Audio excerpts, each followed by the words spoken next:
It's time for another glow up. Today we're going to look at Steve Carell and how he grew up. How he went from office manager look on and off screen to handsome man in his 60s, well groomed, with more hair than he had before, but no one's here to judge.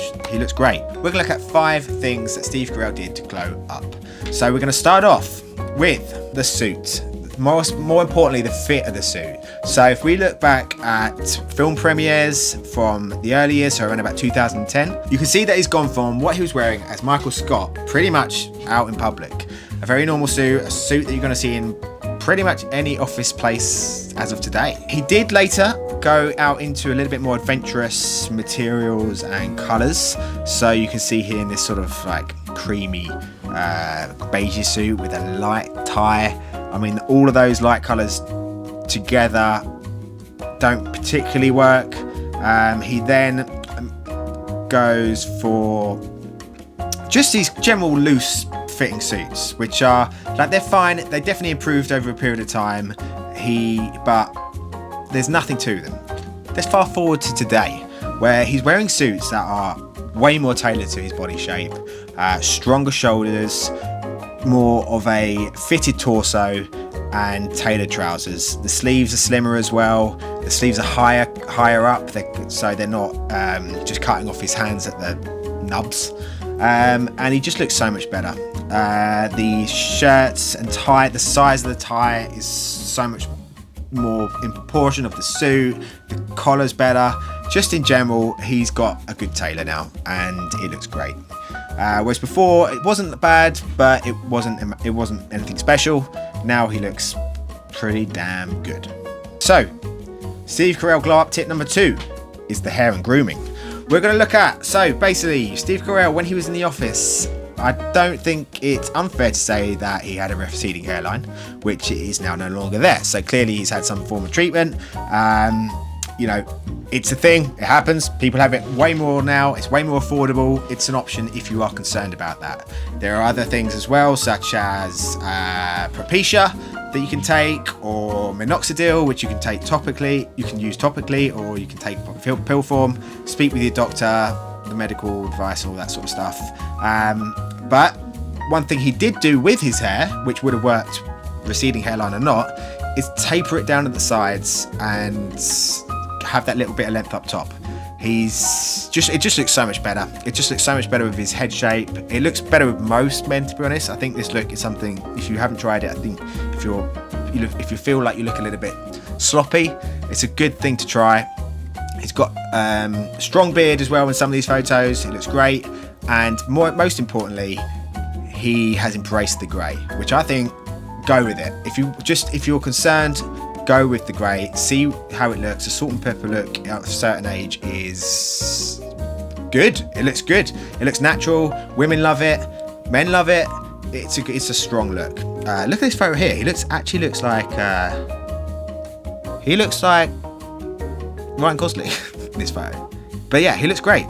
If you see this earlier photo where he's got darker hair, it's a bit ruffly and scraggly, the beard's overgrown, it's not trimmed down at the sides, it's not tapered, it just looks a bit scruffy for me. So embrace the grey, try going down at the sides, speak to your barber and get some ideas about different haircuts you can try.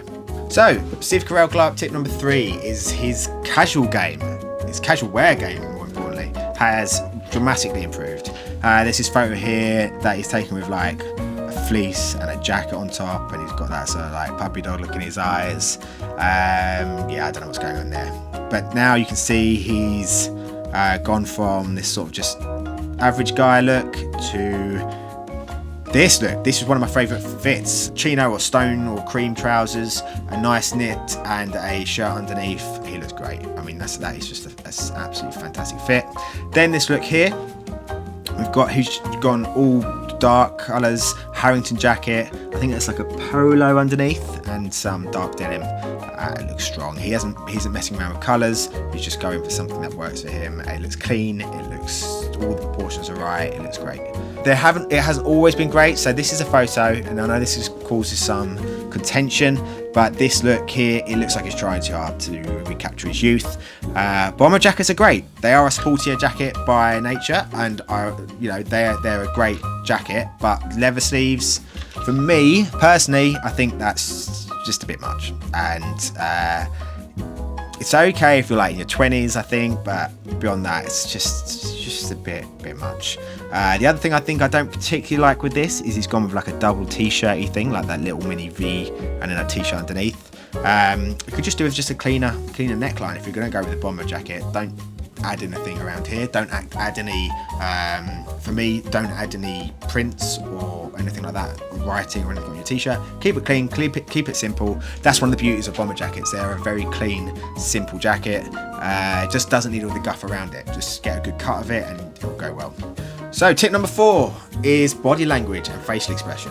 This is a super important one, something people forget about all the time, something I forget about all the time, something you have to like keep yourself in check with, because by our nature we're in sometimes awkward situations, sometimes we just feel a bit more anxious, or we just don't feel comfortable in certain situations, and we can show it through our body language. Whereas if you have an idea of what conveys confidence and you have a good go-to sort of stance, it can really work well for you to reset that and show, express confidence in yourself. And you can see here that this photo from, I believe it's from around 2010.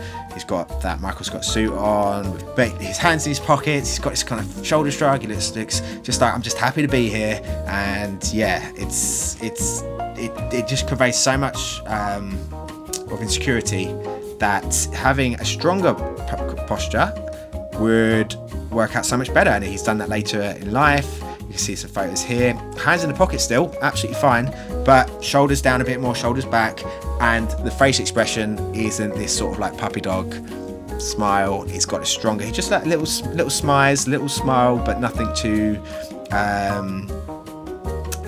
too unsure. He looks very confident in his later photos. He's just got a little smile on, sometimes a little head tilt.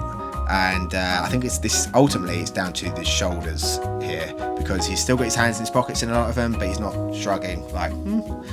So yeah, that's one to take in. Facial expression as well. Yeah, that smiley look where you don't overly grin, you just smile with your eyes. That works really well.